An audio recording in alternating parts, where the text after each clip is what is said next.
Welcome to the Great Detectives of Old Time Radio. From Boise, Idaho, this is your host, Adam Graham.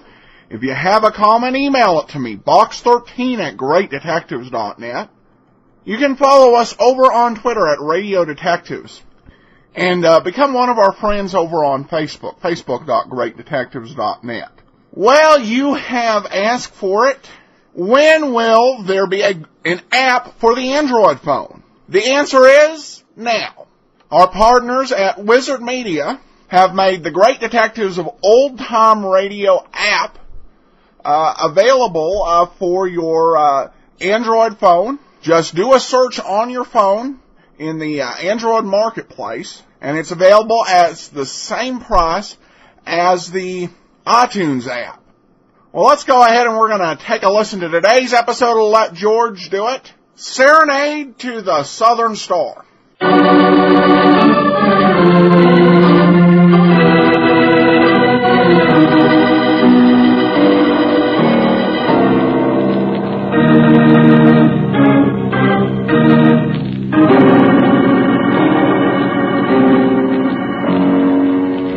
Standard of California, on behalf of independent Chevron gas stations and standard stations throughout the West, invites you to Let George Do It.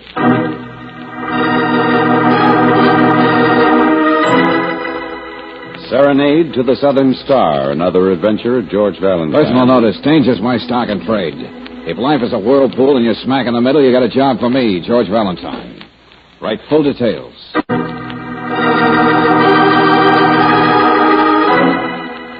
My good Mr. Valentine, there was once a man named Bluebeard who could not endure the thought of leaving his lady friends alive.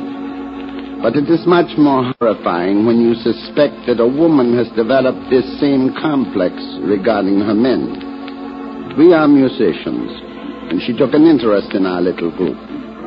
When we all arrived in your city a few days ago, we were a quartet. Now we are a trio. And unless you help us immediately, there is every reason to believe we may become a duet. If you think this is facetious, may we add that the lady's two husbands have also disappeared. Sincerely, the Parnassus Trio, Steamship Southern Star, Pier 42.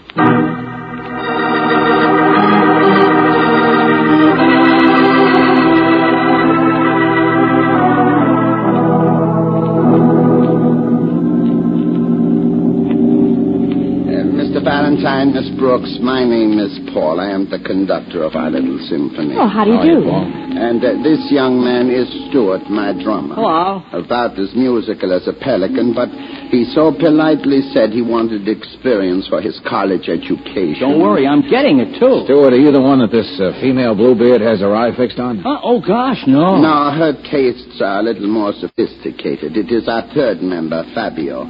He is in the next room asleep. Yeah, he always sleeps. Sleepiest piano I ever had. So amiable, though.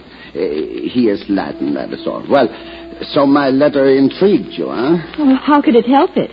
Who is this femme fatale? Her name, Mrs. Devereaux. Her age, who cares? She would not admit it anyway, but her wealth is enormous. Uh-huh. Where'd you meet her? She traveled with us on the last trip. Now we find she is going to repeat the voyage, leaving tonight for the sake of Fabio. Wait a second. You mentioned another musician. Yeah, you see, I will tell the story. It was Jose, the cello. First, Mrs. Devereaux liked him. They left the ship together 2 days ago, but yesterday at the company office I ran into her, and she claimed she had not even seen him. We checked, we called. He is nowhere. Did you try missing persons? Of course, that is all taken care of. Well, surely he'll show up sometime before you sail. I hope so, but I am afraid not. Anyway, what we need you for is poor Fabio. Why, Paul?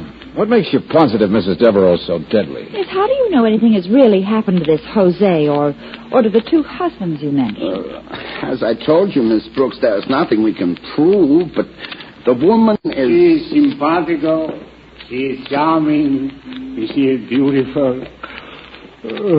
Like you are, Miss Brooks. Oh, Fabio, please. But I'm not wealthy. Oh, well, life is full of tragedy. How do you do, Mr. Valentine? So you're Fabio, huh? Well, don't say it like that. I'm a nice guy. Just a lazy egotist, that's all. I gather you weren't in on writing the letter. Oh, well, I knew about it, but, well, if there's thinking to be done, I leave it up to Paul and Stu. And the same goes for action. You guessed it. Well, I am on my way topside now. I sleep better in the lounge, but she is a lovely woman, Mrs. Devereaux. Hasta la vista. Mr. Valentine, you have the expression, to be around. Well, I have been around. No matter what Fabio says, there is danger, I know. But if you just don't want him to be near this Mrs. Devereaux, why don't you leave him behind? Take a different pianist this time, then have her investigate. But we were threatened. What's We that? were told, yes, we were told we all had to make this trip just the same as usual. No change. Oh, wait a minute. Now you said something, friend. I wish we could say more. It was a note, typewritten, left in our cabin. I wish we could say send it. Uh-huh, that's where I fit in. Well, to start with... Mr. Valentine, there is no time for more explanation. Every second counts. You are coming with us. What's that? Gee, it's only a 12-day cruise to San Miguel and back. Take a look around you. This is a nice cabin, no? And all the ship's employees are living nice. There's even a swimming pool. Everyone is a king. Oh, I get it. So that's it. What kind of a crown have you picked for me to wear? The athletic instructor said you would take his place. Athletic and... Tarzan with sneakers. Yeah, well, what about Miss Brooks? There is always room for an extra manicurist in the ship's barber shop. I have angles. I can arrange it. Oh, George, I don't mind. I'd do anything. I'd love it. Easy, Brooksy. 12 days is a long time for it. Mr. Valentine, you must believe me. We are not crazy. We were threatened. Okay, skip it. Well, Brooksy, if we're going to pack up the scissors and boxing gloves, we'd better get going.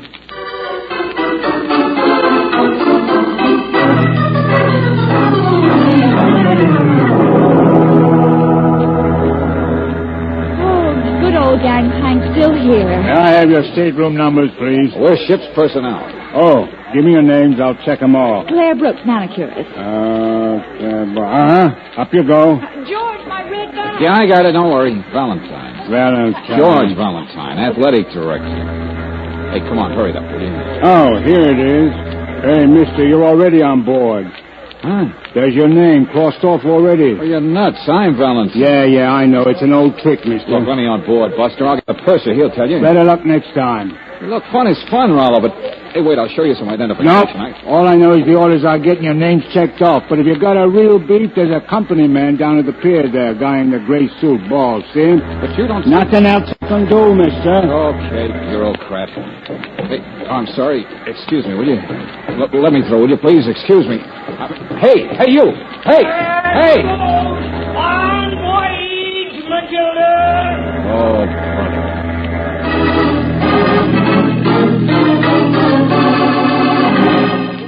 I don't care how much it costs. You run a water taxi, don't you? I don't care if you have to chase that ship all the way to San Miguel. Get going.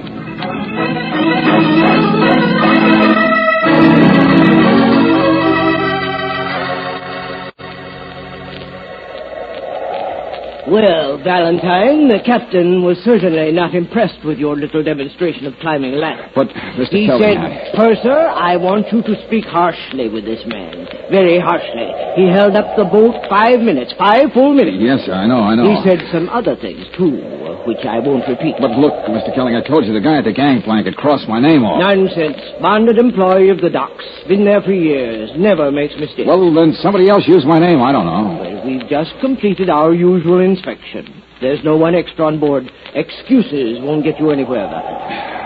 Okay, I'm very sorry. That's better. Now, there's work to be done before morning. Sort out the shuffleboard equipment.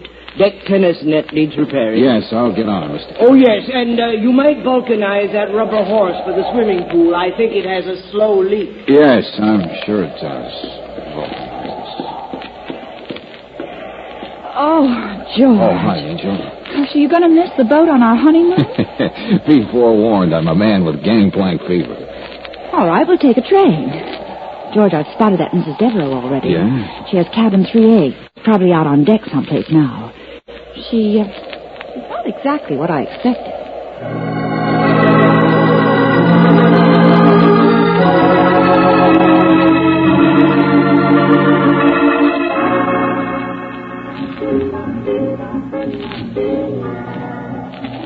Oh, excuse me. Good evening. Oh, hello. My name is George Valentine. I'm the new athletic director. Oh, athletics. You don't like them? They always make me think of gym bloomers. I'm Mrs. Devereaux. Oh, how do you do? I had a husband once who was an athlete. He played polo until the horses simply loathed him. Oh, I see. That's how he died, you know. One of the horses hit him back, right there in the fourth chukker. I didn't know. I'm sorry. Why? Nobody else was. Well, I mean, I didn't realize Mr. Devereaux Oh, was... no, you're all confused. Mr. Devereaux ate himself to death. It was frightful. The doctor told him 300 pounds was too much, and it was. Oh. The one with horses was Mr. Phipps, my first. Now, do you understand? Oh, perfectly. Oh, the music stopped, hasn't it? It's such a shame making them play the first night just because it's a cruise ship, don't you think? Yes, it is. I have to be going now. I'm meeting someone. Mr. Valentine, was there anything in particular you wanted to say to me? Oh, well, no, I just understood you'd been on this trip before, and you see, I'm new, so... Well, I thought you might be able to give me some suggestions on organizing games and so. Oh, you certainly came barking up the wrong tree, didn't you? Yes. I may as well tell you this. Everyone else aboard gossips about it, I suppose. I'm only here for one reason. There's a musician named Fabio. The sleepy one. Yes. Yes, he's lazy and charming and probably a liar. But he flatters me, Mr. Valentine. That's very important to a woman. Yes, I can see that. Mrs. Devereaux, didn't the orchestra used to be a quartet? Wasn't there another musician? Jose or something like that? What? Gracious, now you're getting confused again, aren't you? Then I suppose it's because of all that exercise you do. Oh, they've always been a trio. Bye-bye, Mr. Valentine. Always a trio, huh?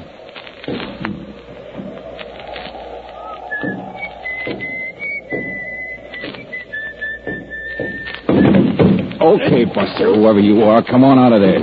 I said out. I'm allergic to being followed. Oh, blackjack, huh? Drop that. Come on. Drop it. Well, Stewart, crew haircut and all. Come on, now, let's hear some talking, brushhead. I can explain, Mr. Valentine. Don't hit me. Never mind. You're going to round up the rest of the trio, drummer boy, and you're going to round them up fast. Yeah, We're having a little orchestra practice right now.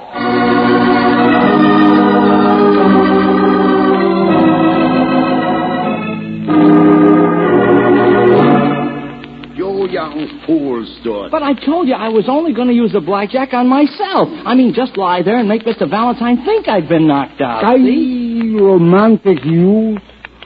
Please, I have business to attend. Okay, all of you. You're going no place. And neither are we. That was the idea, wasn't it, gentlemen? To get us aboard the ship by telling us a phony story. Yeah, I mean, no, it's not phony. There was no musician named Jose who disappeared. And you neither know nor care about Mrs. Devereaux's ex-husband. Does that check? I told you she's a lovely woman. I would not lie. Very well, Mr. Valentine, you're right.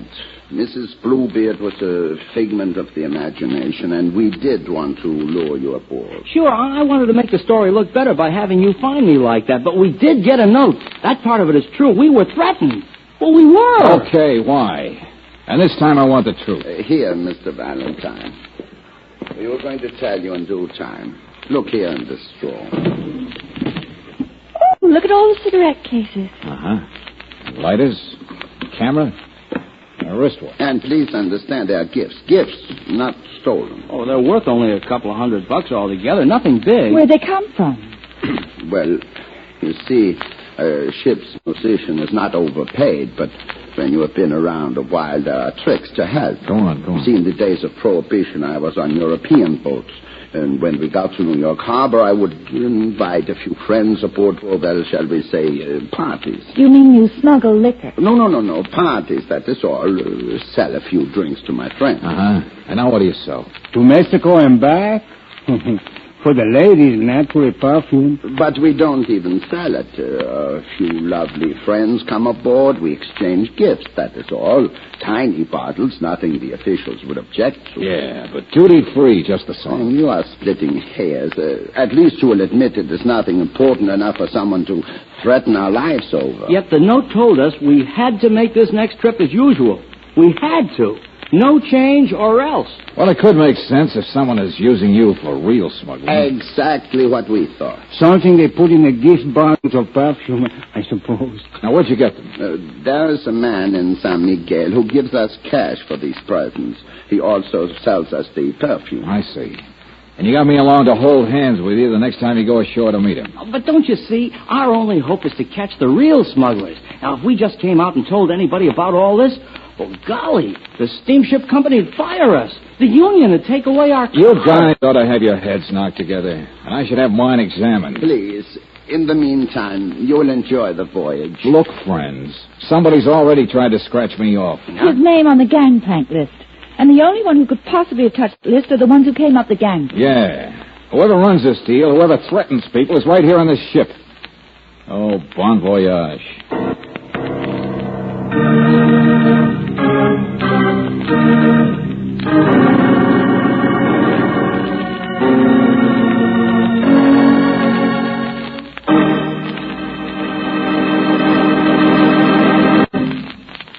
We'll return to tonight's adventure of George Valentine in just a moment. If you've ever oiled a door hinge, you've seen the oil run down the hinge and collect at the bottom. Now, how about oil on parts inside your car's engine? How can you keep the oil from dripping off cylinder walls and pistons so these mirror-smooth surfaces are safe from corrosive rust? Believe me, no ordinary motor oil will stay on these vital parts for long. But RPM motor oil is compounded to keep a film of oil on every inch of internal metal at all times. Whether your car is running hot or standing cold, RPM won't drip off. It stays put, protecting parts left bare and exposed to wear by ordinary motor oils. RPM also stops sludgy carbon and lacquer deposits, keeps the whole engine system cleaner. No wonder motorists say RPM gives extra protection, and no wonder it's first choice in the West. Get it at standard stations and independent Chevron gas stations, where they say and mean, we take better care of your car.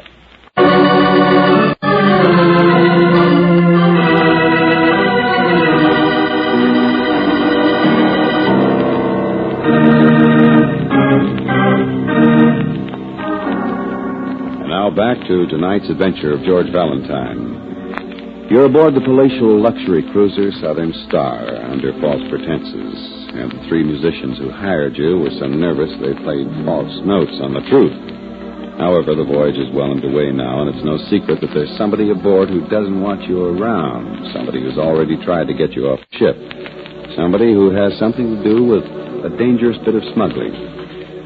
Still, if you're as much a philosopher as George Valentine is, you resign yourself grimly to the hardships of a pleasure cruise to San Miguel.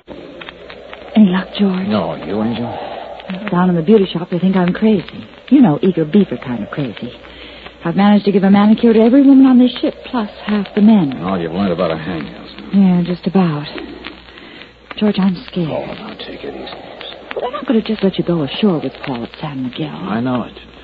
What do you suppose is in those bottles of perfume? Narcotics? Oh, I don't know. The way I see it, Brooksy, our job is to run a switch, change the whole routine. Oh, excuse me. Oh, Mrs. Devereaux. Well, I see you've met somebody, haven't you? Isn't it wonderful aboard ship how everybody manages to meet somebody? Yes, we were just talking about Talking about the dance tonight, of course. You are coming, aren't you? Everyone's invited, you know. The dance. Oh, yes, I'll be there. But you'll dance with me, won't you, Mr. Valentine? I mean, it's frightful if you like to dance and like a musician at the same time. I mean, never the twain shall meet. I mean, well, don't you think so?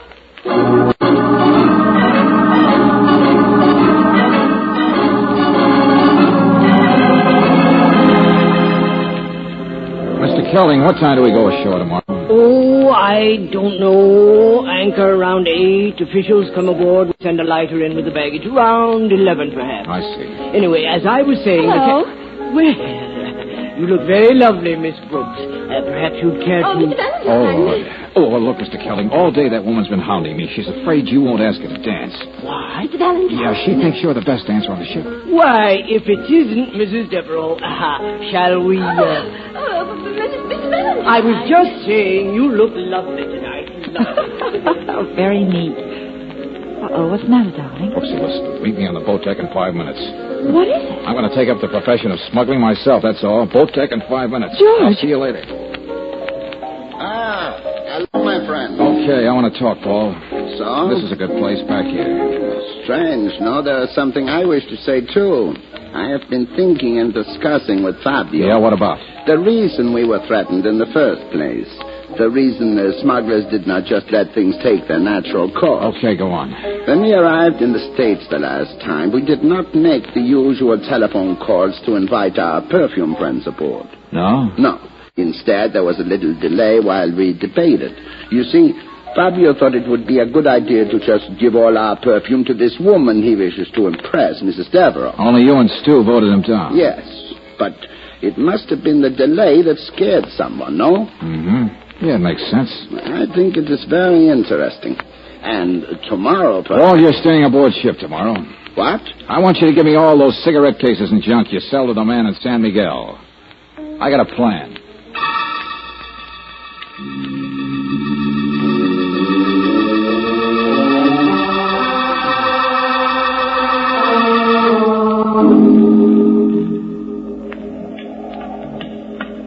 George?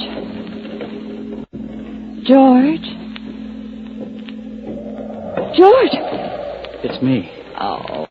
What's the matter? You disappointed? No, Oh, of course not, Stuart. Well, it's so hard to ever find you alone to talk to. Oh, we're all so busy. This is the boat deck, isn't it? Uh-huh. Best place to be alone on the whole ship. Yeah, I suppose it is. Gee, you're beautiful. You've got eyes like the stars. Why, Stuart? A fellow gets a lot of experience traveling, you know, but I've never had anything happen like this. You mean smuggling? Oh, that. Only, yeah. Maybe that's it in a way. Gosh, tomorrow we may all be thrown in jail or die or something. Stuart, what time is it? I don't care, though. None of it's important. Time or space Oh, or... Stuart, for heaven's sake. Huh? Listen. Oh. Somebody's overboard. No, the pool. Look, it's a man. I think I can reach him. George!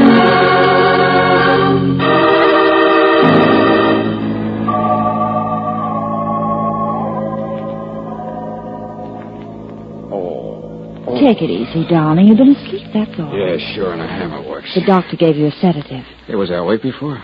Just for a few minutes last night. Last what? Hey, Brooksy, the ship's not moving. Where's my watch? It's 10 o'clock in the morning. Huh? George, who was it? Who did it? I don't know. I was hurrying along the deck and the Empire State Building fell on me.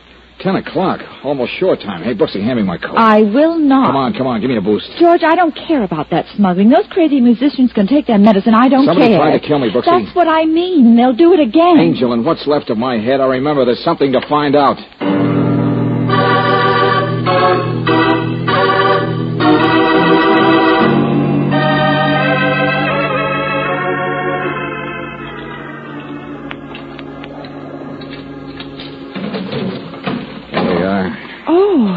The cigarette cases and... last night I picked up this stuff. Then after Paul left, I dumped it in this locker for safekeeping. I was planning to sneak it ashore on the first ladder as a baggage boy, try to trade it for perfume. But I guess it takes a knock on the head to give you perspective. What do you mean? I mean, everybody figures a smuggle only works one way, into the United States. But remember that threatening note the boys got?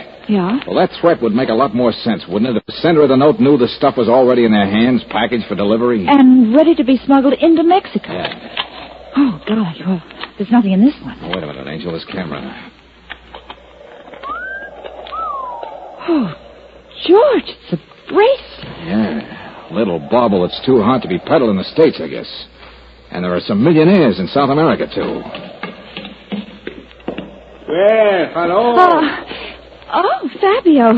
The boats are here. Our music is over. I'm on my way for a little nap. Oh, what are you doing? Mr. Valentine, you should not be up. I'm all right. Oh, but your head, gee. Yes, you should sit down. You look pale. First boat for shore, everyone. First boat for shore. Hurry, please, everyone going ashore. Mr. Kelding. Hurry, please. Mr. Kelding, come here. What? Why, Mr. Valentine, you shouldn't... No, I'm all right. I just realized I like a lot of people around. That's all. I need them. Oh, please, I am so sleepy. Then wake up, Fabio. Brooksy, show it to him. See? Huh? Well, Yeah. Sure, it's pretty, isn't it? Maybe there's even some more on this trip. I don't know yet. What in heaven's name are you talking about? Okay, Mr. Kelling, I'll make it fast. Somebody in the United States wants to send this stuff to somebody in Mexico. Somebody like the perfume man.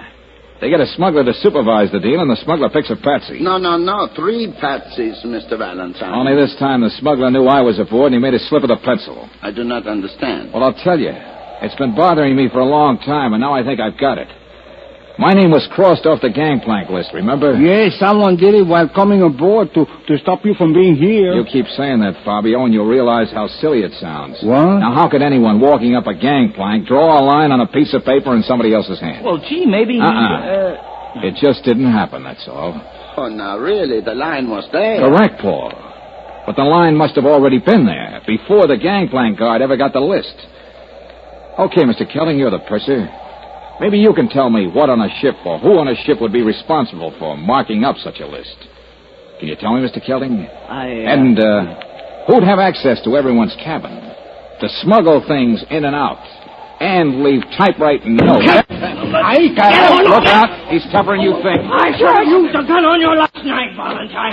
Oh, no, Buster. Here's your chance for round 2. Well, Angel, that's it. And like Fabio, I'm very sleepy.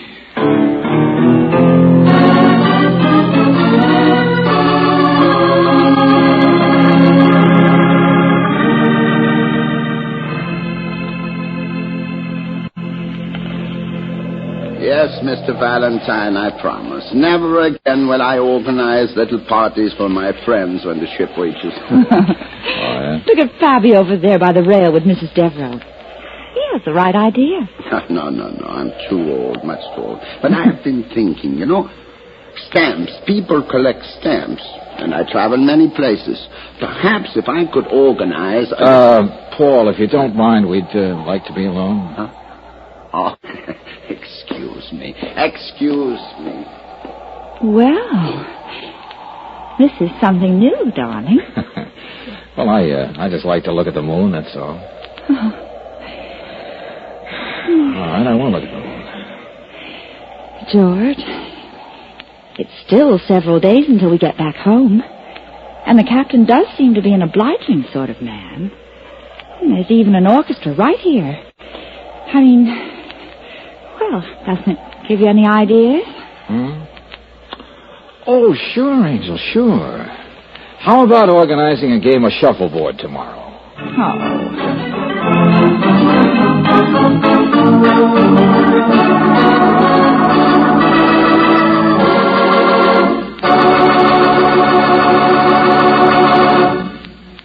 At some time or other, everybody has seen Joe Smith go whizzing along the highway with his boy beside him and big, broad smiles on their faces. If we were in the back seat, we might hear Junior say, "Gee, Pop, what did you do? Soup this car up?" And if it's the Joe Smith I know, he'd answer, "No, son, I just got a tank full of Chevron Supreme gasoline." Now, you just try this premium quality gasoline in your own car, and I'll bet you'll agree Chevron Supreme gets the best out of your car. It's specially blended to give faster starts, faster warm-ups, alert getaway in traffic. And its ping-free power just lifts you over the hills, and hills you used to call steep, too. Chevron Supreme is climate-tailored. It meets every driving condition in the West's different altitude and temperature zones. In fact, for today's high-compression engines, you can't buy a better gasoline. Ask for it at independent Chevron gas stations and at standard stations, where they say and mean, "We take better care of your car."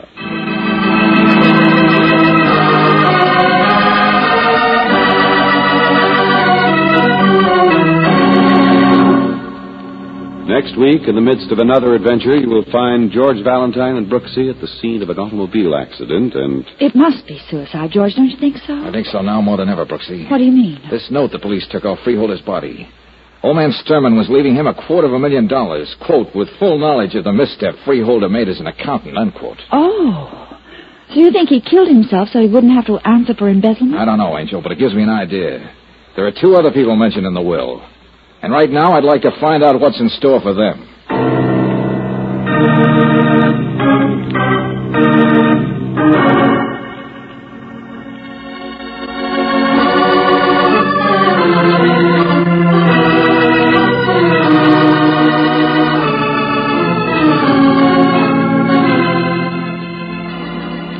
Tonight's adventure of George Valentine has been brought to you by Standard of California on behalf of independent Chevron gas stations and Standard stations throughout the West. Robert Bailey is starred as George with Francis Robinson as Brooksy. Let George Do It was written by David Victor and Jackson Gillis and directed by Don Clark. Also heard in the cast were Ted DeCorsia as Paul, Jerry Hausner as Stuart, Jay Novello as Fabio, Junius Matthews as the purser, and Lee Patrick as Mrs. Devereaux. The music is composed and presented by Eddie Dunstetter. Your announcer, John Heaston. Listen again next week, same time, same station, to Let George Do It. This is the Mutual Don Lee Broadcasting System.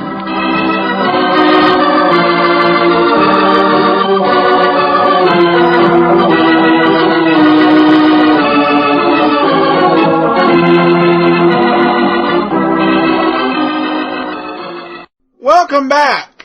Well, I had suspicions about the purser throughout the episode, just because there were so few speaking roles that I thought really plausibly might have done it.